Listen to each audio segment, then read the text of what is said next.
Fire stations are associated with saving lives. We know about firefighting, but there's another role they play. Have you noticed these signs out in front of fire stations and hospitals? Well, you can thank my former colleague and dear friend at CBS4, reporter Jodi Brooks. Here in Colorado, we've saved exactly 100 babies that we have documented. And across the country, we've saved over 5,200 babies. The thought of newborn babies being left unseen and unsafe in dumpsters pierced her heart. It just started with this idea to help these women in that moment of panic, facing a lifetime of guilt or possible prosecution, and then you save this baby, and then all of a sudden these families who have been waiting to finally have a baby to call their own. So it's so full circle. It's unbelievable. What others saw as tragic headlines, Jodi saw as her divine calling. Open your eyes, your prize is right before you somehow. Whatever you do, just don't miss now. Starting Safe Haven for newborns wasn't just a good idea. It was obedience. It was courage. It was an answer to God's call to stand in the gap for the most vulnerable. It's not a crime to get pregnant. It's not a crime to have a baby. But why don't we let these people who don't want their baby take it to an area hospital and hand it to somebody and walk away? Would that be a crime? And the DA said no, as long as the baby's not abused or neglected or abandoned, but get the hospitals to agree to do that. And so I worked in this little community in Mobile, Alabama. There were 6 regional hospitals there, and I went to all the hospitals and I said, listen, the DA says he's not going to charge for a crime as long as we agree to do this. And so we started this little community program, and it was actually in November of 1998. We launched a secret safe place for newborns in Mobile, Alabama, and then we saved our first baby on Christmas Eve, December 1998. And the nurses at the hospital named him Nick, as in Saint Nick, and it was a moment I'll never forget. Hello, my name is Hallie, and I am a Colorado Safe Haven baby, and probably one of the first. When I was born, my tummy mummy could not take care of me, so she took me to the fire station. When one of the firefighters came, she gave me to him.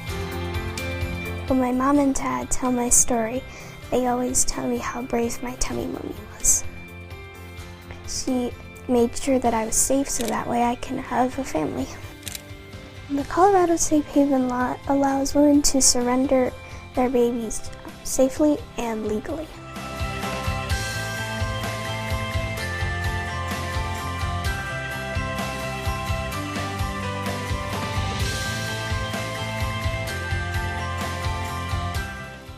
The law gives women a choice to either hide the baby or give the baby a safe place so that way one day it can have a family. The first time my mom and dad saw me at the hospital, they were like, we just have to get the baby. I have a mom and a dad and 2 siblings. I love them so much. A very happy and loving family. I do have some questions about my tummy mummy. Who does she look like? Did she have any other kids besides me? And where is she today? I met the firefighter that was there that day. He told me I looked a lot like my tummy mummy. I like telling my story because it makes me feel special. If it weren't for a law like this, then where would I be now? If you are pregnant and you are hiding your baby, you need to know that you still have a choice.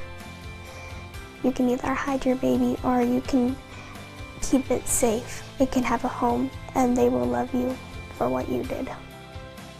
One day I want to meet my birth mother, and when I do, I would like to tell her thank you for keeping me safe and that I'm very proud of her. So the law today says take your unwanted newborn to an area hospital or fire station, hand it to somebody, walk away, no questions asked, as long as that baby is 72 hours. We've come a long way in the last 25 years, and we're learning 72 hours is not really the right time frame. When we started this, we thought, okay, let's create urgency. Let's make it like these women haven't had any prenatal care. Let's create urgency. Not 3 days, but 72 hours. Take it somewhere so that baby's safe.